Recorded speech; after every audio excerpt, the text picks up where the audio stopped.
నమస్కారం సారు. నమస్కారం శ్రీవన్ గారు, నమస్కారం. చెప్పండి అయ్యా. ఏం లేదు, ఉదయం ఒక వీడియో చూశాను మీది. అయ్యా దళితులు ఎటువైపు అది అవునవును. హెడ్లైన్స్ తో ఒక వీడియో చూశాను. అవును బ్రదర్, అవును. అవును, అంటే దళితుల్లో హిందువులు ఉండరా అన్న? హిందువులు ఉంటారన్నా, ఉంటారు కానీ ఇప్పుడు అంబేద్కర్ యొక్క కమిటాలో తీసుకొచ్చి ఆడ పెట్టడము అంబేద్కర్ ఒకటన్నా, హిందువులు అన్నాక ఇప్పుడు ఆయన క్రైస్తవుడు కూడా కాదు కదన్నా. అంబేద్కర్ అన్నాక ఓన్లీ ఆయన బుద్ధిస్ట్. అవునన్నా. ఇప్పుడు సంబంధం లే, చాలా కమిటీ హాల్లో క్రైస్తవ ఫోటోలు ఉంటాయి, ఇప్పుడు నేను చెప్పింది ఏది తప్పు అంటున్నారు కదా, ఒకటి చెప్పండి. అదే దళితులు ఎటువైపు అంబేద్కర్ సిద్ధాంతాన్ని మీరు అవునయ్యా. ఇప్పుడు దళితులకు ఇంకా కూడా మన సామాజికంగా స్వతంత్రత రాలేదు సారు. ఒకటన్నా. రెండవది అయ్యా పాయింట్ బై పాయింట్. రెండవది ఏంటిదని అంటే, బౌద్ధిస్టులు అన్నప్పుడు మరి అంబేద్కర్ దాంట్లోనే ఆ బౌద్ధానికి సంబంధించింది ఉత్సవాలు ఉంటే చేయాలి, లేకపోతే అంబేద్కర్ సంబంధించిన ఉత్సవాలు చేయాలి. పని అంటున్నా నేను. ఓయ్యా ఏమంటున్నా, మీరు చేసుకుంటే కదా పెరట్ చూసుకోవాలి అయ్యా. ఏదన్నా ఉంటే పెరట్ చూసుకోవాలి, ఎక్కడన్నా ఖాళీ స్థలం చూసుకోవాలి, లేకపోతే ఇంకా నీకు కావాల్సింది చేసుకో. హిందువులు లేరని అన్న అందులోనే. ఇప్పుడు మీరు ఒక్కటే మాట చెప్పాలి, హిందువులు లేరన్నా నేను దళితుల్లా. హిందువులు దళితులలో లేరని చెప్పినా నేను. లేదని చెప్పలేదు కానీ చెప్పండి. అంబేద్కర్ గారు ఎప్పుడన్నా హిందూ మతాన్ని సమర్థించారా? అంబేద్కర్ గారు ఏదైనా హిందూ మతాన్ని సమర్థించారా? అంబేద్కర్ గారు హిందూ మతాన్ని, ఆ కులతత్వాన్ని సమర్థించారా? ఇప్పుడు ఒకటన్నా, ఆయన ఇష్టం. ఆయన రాసిందంతా కూడా భగవద్గీతకు వ్యతిరేకంగా, ఆయన రాసిందంతా కూడా రామునికి వ్యతిరేకంగా. ఆయన తప్పు. ఆయన భగవద్గీత గురించి ఎప్పుడు ఏం చెప్పలేదు. ఆయనకు నచ్చండి ఏమిటి తెలుసా? మనుధర్మ సిద్ధాంతం ఆయనకు నచ్చలేదు, ఆయనకు అర్థం కాలేదు అని నేను ప్రూఫ్ పెట్టానా మీకు? భగవద్గీతలో ఏం చెప్పాడన్నది ప్రూఫ్ పెట్టానా? ఇప్పుడు ఏదన్నా మీరు మాట్లాడేది నేను ఏమన్నా అక్కడ అసలు దళితులారా మీరు చేసుకునేది ఉంటే చూపించవన్నా. అవునయ్యా, అప్పుడు దళితులారా మీరు చేసుకునేది ఉంటే అంబేద్కర్ యొక్క కమిటాలు కాదు మీకు కావాల్సింది.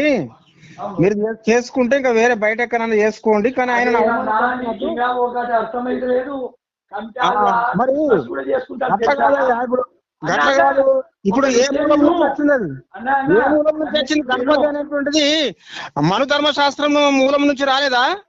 ఒక విషయం చెప్తున్నా, అంబేద్కర్ కు క్రిస్టియానిటీ కూడా నచ్చదు. మతం మారితే నచ్చిండు ఆయన.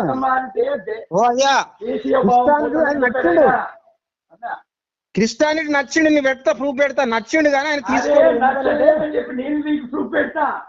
నేను ప్రూఫ్ పెడతా నీకు. నేను కూడా ప్రూఫ్ పెడతా అన్నా. అవునన్నా, ఆయన బుక్ లోనే అవును. మీరు ఆయన క్రైస్తవ మతం తీసుకోలేదు. బౌద్ధము పక్క బౌద్ధము హిందూ భావజాలానికి విరుద్ధము. అంతేకాకుండా అంబేద్కర్ ఇజం కూడా హిందూ భావానికి, హిందూ భావజాలానికి విరుద్ధమని. ఖచ్చితంగా మీకు పెడతా కదా నేను. నువ్వు పెడతా అంటావు, పెట్టావు. ఇంకోటి ఎవడన్నా ఫేక్ పెట్టింటారు, అది కాదు. అంబేద్కర్ బుక్ లో నుంచి తీయాలా? అంబేద్కర్ రాసిన దాంట్లో అంబేద్కర్ ఏమంటే, మతము మారితే దేశీయ భావం పోతుందని చెప్పాడు. ఇంకొకటి చెప్పాడు, ఆయన బీసీసీ కింద మతం మారిన వాళ్ళు బీసీసీ కిందకి పోవాలి అని చెప్పాడు. లేదు. అంబేద్కర్ మీద గౌరవం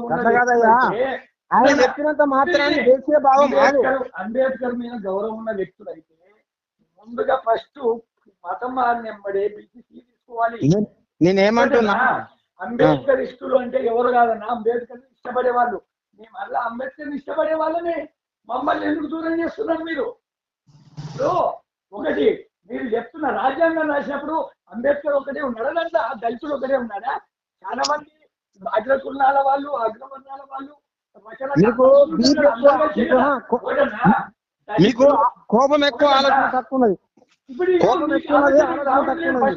నువ్వు విడదీసి కోపం ఎక్కువ ఉన్నది, ఆలోచన తక్కువ ఉన్నది. మీకు కోపం ఎక్కువ ఉన్నది, ఆలోచన తక్కువ ఉన్నది. మీకు కోపం ఎక్కువ ఉన్నది, ఆలోచన తక్కువ ఉన్నది. మీకు ఆలోచన లేని మాటలు చెప్తున్నావు. అవునవును, ఆలోచన లేని మాటలే.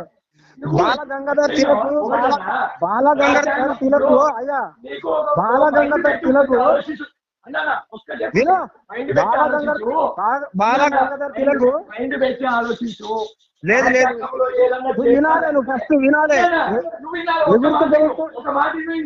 గట్ల కాదు, నువ్వు విను నా మాట, నువ్వు నా మాటను, నువ్వు నా మాటను, ఫస్ట్ నువ్వు నా మాటను. బాలగంగాధర్ తిలక్ 1893కు పూర్వము ఈ విలువైనటువంటి వారిని ఎక్కడెక్కడ ఉంచాడు, ఎక్కడెక్కడ నుంచి సమకూర్చుండు చెప్పు నాకు. ముందు హిందూ మతం అంటున్నావు కదా, హిందూ మతంలో అప్పుడు ఏ రకమైనటువంటి భావజాలం ఉండే, అంతేకాకుండా ఏ రకమైన సామాజిక పరిస్థితి ఉండే గురించి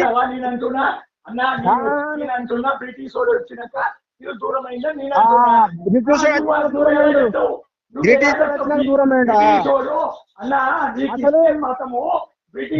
దగ్గర తెచ్చిండు. బ్రిటిషోడే వైద్యాలయాలు, బ్రిటిషోడే చదువు చెప్పిండు, బ్రిటిషోడే సతీసాగమను చేసిండు, బ్రిటిషోడే వివాహం గురించి ఆలోచించిండు, బ్రిటిషోడే సతీసాగమను పనిచేసిండు. నీకేం తెలుసు? నీకేం తెలుసు? నీకేం తెలియదు. ఎగురుతా ఉంటాయి. వాస్తవంగా చెప్పాలంటే ఈ ఏదైతే ఈ భావజాలం వ్యతిరేకిస్తుందో దళితులను, ఆ భావజాలం బానిసలైపోతున్నారు. అర్థమైందా? ఆ భావజాలం మరి అసలు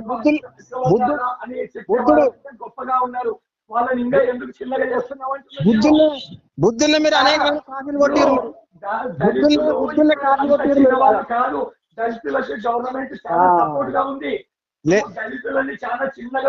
లేదు ఇప్పుడు నువ్వు అగ్ర కులస్తుడు కాబట్టి నీకు పొడుచుకొని వచ్చింది. అట్లాగా నీకు అగ్ర కులస్తుడు కాబట్టి నీకు పొడుచుకొని వచ్చింది, వేరే వాళ్ళకి రాదు అట్లా కోపం.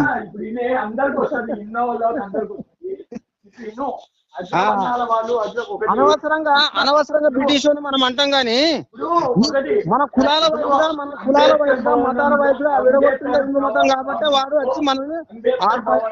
వచ్చి మనల్ని ఆక్రమించుకున్నాడు. మన ధర్మశాస్త్రం చేయబట్టే బ్రిటిష్ మనల్ని పరిపాలన చేయడానికి అయ్యా, బ్రిటిష్ వచ్చి మనల్ని పరిపాలన చేయడానికి, మనల్ని ఆక్రమించుకోవడానికి,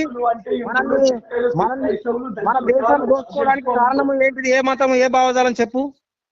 మనల్ని దోచుకోవడానికి వానికి ఎట్లా సందు దొరికిందని అంటే, మనల్ని అందరినీ కూడా ఈ యొక్క మనుధర్మ శాస్త్రము అందరు విడగొట్టింది కాబట్టి వాళ్ళు ఒక చెట్ల గుట్టలో ఊరికి బయట ఉండిపోయారు దళితులు.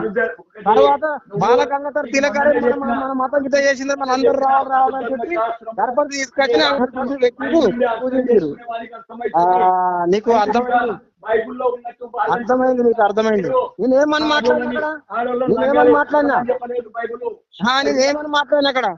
అరే నీకు విశ్వాసం ఉంటే పోయి బయట చేసుకోరా, అది మన అంబేద్కర్ సంబంధం లేదురా నాన్న. తప్పే మాట్లాడాను, అంబేద్కర్ సంబంధం లేదనన్న. అంబేద్కర్ ఏం సంబంధం? అంబేద్కర్ ఎప్పుడన్నా ఆయన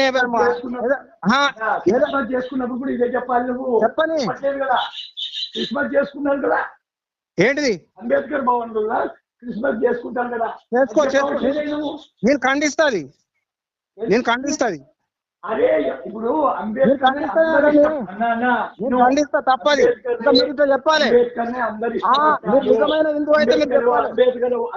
మీరు నిజమైన హిందూ అయితే ఇప్పుడు ఇటు బౌద్ధము ఇటు బౌద్ధమును హైందవము కల్తీ కాదని చెప్పి మీరు చెప్పగలిగితే బౌద్ధమును హైందవము కల్తీ చేయొద్దని చెప్తే మీరు శివుని దగ్గరకు పోయి జై శ్రీరామ్ అన్నమాట. శివుని దగ్గరకు పోయి జై శ్రీరామ్ అంటారు మీరు. మీకు తెలుసు, నాకు తెలుసు. శివుని దగ్గరకు పోయి కూడా ఈ రోజులలో జై శ్రీరామ్ అంటున్నారు. నువ్వు ఇక మేరీ మాతకి గుళ్ళు కట్టలేదు, మీరు మేరీ మాతకే గుళ్ళు కడుతున్నారు. దీని గురించి మాట్లాడాలి. మా ఇష్టం అయ్యా, మా దేవాలయం పోయి జై శ్రీరామ్ అంటే మా ఇష్టం అనడానికి ఇప్పుడు హిందూ ధర్మంలో శివుడు ఉన్నాడు, రాముడు ఉన్నాడు, రాముడు ఉన్నాడు, కృష్ణుడు ఉన్నాడు. మేము ఎవరినైనా తలుచుకోవడానికి మాకు హక్కు ఇచ్చాడు. మీకేం హక్కు ఇచ్చిండు దేవుడు? మా ఒక్కడే దేవుడు. ఇంకోని పేరు ధరిస్తే కూడా అన్యాయం అయిపోతాడు, అన్యాయం అయిపోతాడు. మేము మీ పేర్లేమో రాముడు కృష్ణుడు, మీ పేర్లేమో రాముడు కృష్ణుడు ఉంటాయి. దేవుళ్ళని తలుస్తాడు. అది అసలుకి బైబుల్ ప్రకారము మీరు పోనే పోరు. బైబుల్ ప్రకారము పరలోకం పోరు. ముందు మీరు బైబుల్ ప్రకారం మీరు మోసం చేస్తున్నారు, దేవుని మోసం చేస్తున్నారు. లేదు, ఆ సినిమా పాటలు వేసుకొని ఎగురమంటున్నావు అయితే అందులో ఎవరు బాధ్యతలు వేసుకొని ఎగురమంటున్నావా? బ్రేక్ డాన్స్ ఏమంటున్నావా? ఫారిన్ కల్చర్ ఏమంటున్నావు ఏంది? ఎక్కడ మరి అంతేకాకుండా మొత్తం ఆ సముద్రాలను, గాలిని, నీరుని మొత్తం పొల్యూషన్ చేస్తున్నారు కదా. ఎవరు చేస్తుండ్రు? మరి చేస్తలేరా మీరు? ఎవరు చేస్తారంటే కళ్ళు కనబడతలేవు ఏంది? అన్ని మూసుకపోయినా పంచేంద్రాలు మూసుకపోయినా మీ ఏమి పొల్యూషన్ చేశారు చెప్పు. అవి అన్ని గణపతులు తప్పకుండా పొల్యూషన్ చేశారు. మా పండుగలు అప్పుడే